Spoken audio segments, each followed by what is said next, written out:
Hello everyone, hope you guys are doing great. So let's discuss some of the changes that institute has made in presentation of your result. There is no change in the curriculum. There is no change how much you need to study. Okay, there is no change in the level of commitment that you should give to this course. उसमें कोई change नहीं हुआ, उसमें कोई परिवर्तन नहीं हुआ है. Only thing that changed is the presentation of your result. और वो थोड़ा better हो गया, change for better, right? So this is the old pattern of presenting the score. ये topic wise score है. Institute used to present. This is the old way. These are the topic areas written here, and respective weights of those topic areas 15 to 20%, 6 to 9, 6 to 9, 11 to 14. ठीक है. And this is the actual score of one of the students, and this is the score. ये जो dark color का line दिख रहा है, the line, this dark line, this is the score of that student, a candidate in a particular topic area. Ethics में student scored more than 70%, right? ये available points हैं. Available points मतलब the number of questions were asked in that topic. अगर if he had done all the questions correctly, so he would have scored right here on the top. Okay, because this is the maximum point. This is the 70% mark. This is the 50% mark. If you score exactly 50% question right, so you will fall right on this line. तो ये तो है student का score. This dark thick line ये क्या बताती है? ये बताती है how much that student has scored. More than 70% is a very good score. You have mastered the subject, ऐसा इंस्टीट्यूट बोलता है, right? But what is this blue colour box? नहीं नहीं अच्छा, इतना पढ़ा था, इतना स्कोर कर दिया. नहीं, it's not like that. Blue colour box tells us that how much you could have scored, your range of score in the similar kind of exam with similar level of difficulty with slight variation. Similar मतलब exact उसका replica नहीं, exam duplicate नहीं, but exam जब conduct होती है different exams तो questions are shuffled, questions are changed, and institute tries to maintain the level of difficulty, but थोड़ा बहुत variation हो जाते हैं. Suppose अब probability पे question पूछ लिया इस एग्जाम में, उसी लेवल ऑफ डिफिकल्टी का क्वेश्चन किसी दूसरे टॉपिक हाइपोथेसिस से पूछ लिया, but you know hypothesis better than probability, तो it is you have a fair more chance, more probability of getting that answers correct, getting that one correct. तो ऐसे में आपका स्कोर क्या हो सकता है given your level of knowledge which institute would जज on the basis of your score. तो ये रेंज है in which you could have scored in a similar type of exam, right? तो हर एरिया में, हर टॉपिक एरिया में आपका एक range of score institute would tell you. This is the confidence interval. ठीक है, इसमें आपका स्कोर फॉल कर सकता है in a similar kind of exam when questions are a bit shuffled. हाँ, given the variation of different exam you could have scored. अगर कोई दूसरा टेस्ट आता तो इस रेंज में आप स्कोर कर सकते थे. You could have scored in this range, right? Yeah, this is the old pattern. Respective score बताया जाता है in each topic area in old pattern. There is no difference. New pattern में भी यही आएगा. This is the new pattern. In this new pattern, you will get the same topic areas, their weights, respective weights, and this is the score of that individual student.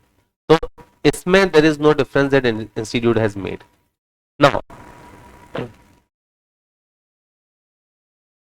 there is another presentation of your overall score is given. Old pattern में institute used to give your score in this fashion. This is the minimum passing score. The thin gray line is the minimum passing score. This dotted line is 10 percentile score. This dashed line is 90th percentile score. And this is the minimum passing score. And this dark gray line inside that blue box is your score. If your score is above than minimum passing score, you have cleared the exam. Congratulations, right?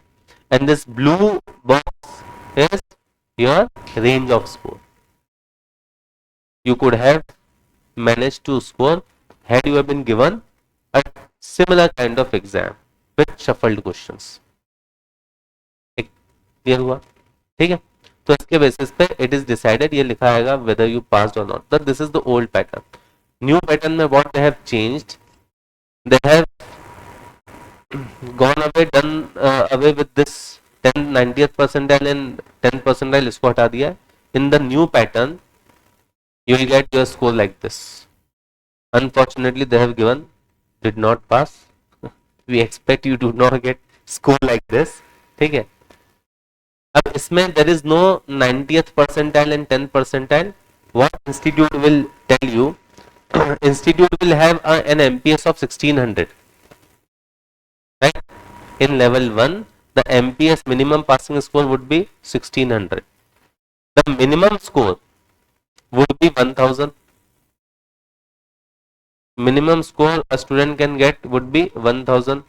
The maximum score a student can get is 1900, and the MPS minimum passing score would be 1600. It means that your score will not fall below 1000. It will not go beyond 1900, but you have to score anywhere between 1600 and 1900 to pass the exam.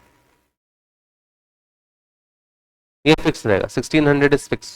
In different exams ये 1600 को fix रखते हैं. There is a method called equating जिसको वो use करते हैं to keep the MPS constant, right? तो 1600 is the minimum passing score and your score must be greater than 1600. Now don't be overburdened by this fact that you have to score more than 1600. Keep your preparation as you are keeping till now. आपको वैसे ही prepare करना है. If you are able to do at least 65-70% of the questions correctly, क्योंकि individual score तो वैसे ही show होगा हर topic area में, right? तो you just have to keep that 70%. आपको अपना थ्रेशोल्ड बना कर रखना that you have to in each topic area you have to cross 70%. So you'll definitely get more than 1600 because institute itself says that if you are scoring 70% in any topic area, it means you have mastered it. ठीक ना? तो आपका जो score आएगा वो इधर आएगा. Your score will be here. If it is more than 1600 or even if it is equal to 1600, you have cleared the exam.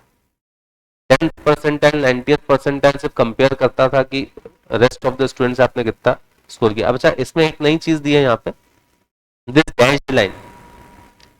What is this dashed line? Here ये डैश्ड लाइन बताती है average score of all the candidates who appeared for the exam. All candidates who appeared for this exam. This is level 1 format, level 1 exam, क्योंकि ये minimum passing score level 2 का जो score की range है वो 2000 से 2900 है और लेवल 3 की 3000 से 3900 है, right? Now this is very interesting. This dashed line is the average score of all the candidates और ये है आपका minimum passing score. The average of all the candidates taken together is less than the minimum passing score. Why this is happening? Because the number of students who fail are far greater than the number of students who pass. तो इसलिए average क्या हो जाता है, minimum passing score से भी कम है. And तो ये minimum passing score we have to cross this line, this threshold. इससे हमको कोई मतलब नहीं है डैश्ड लाइन से. We have to cross this minimum passing score and your score will be like this. ये आपका ओवरऑल स्कोर है. ये जो थिक लाइन है, dark thick line, this is your score and the blue box is your range of score in the similar type of exam. ठीक है, along with that you will get this your score and MPS would be 1600.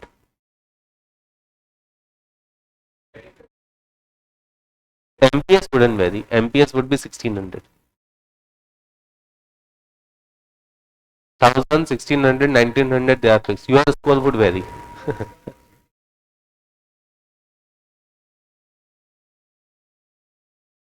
हाँ हाँ, इधर आप बोल सकते हो. And इसमें individual topic wise there is no requirement कि आपको क्लियर करना है. Scoring good in one topic would compensate if you have not done well in any other topic. So make sure that there are if you find any topic area difficult, to make sure that there are certain topic areas in which you have expertise. FS अच्छा, expertise in FS है अच्छा, मैं expertise बोला वो तुमने FS बोला, तो I thought कि नॉन कॉमर्स बैकग्राउंड से FS में एक्सपर्टीज, उसने प्रण ले लिया कि अब तो मैं FS में एक्सपर्टीज करूँ।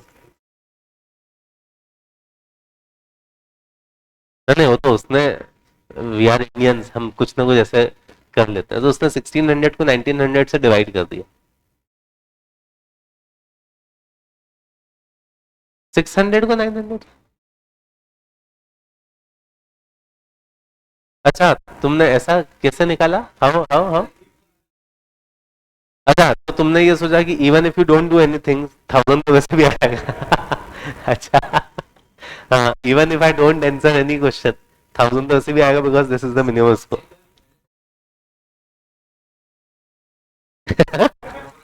तो 84% आया, तो उसने कहा नहीं ये तो नहीं है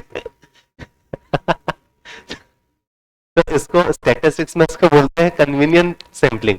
अपने हिसाब से सैंपल ले लिया जिसमें अपन को कन्वीनियंस लग रहा है।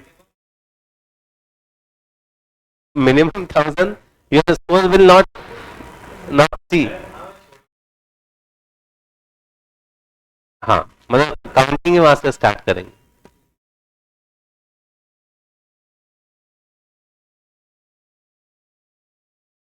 हाँ हाँ, यही से।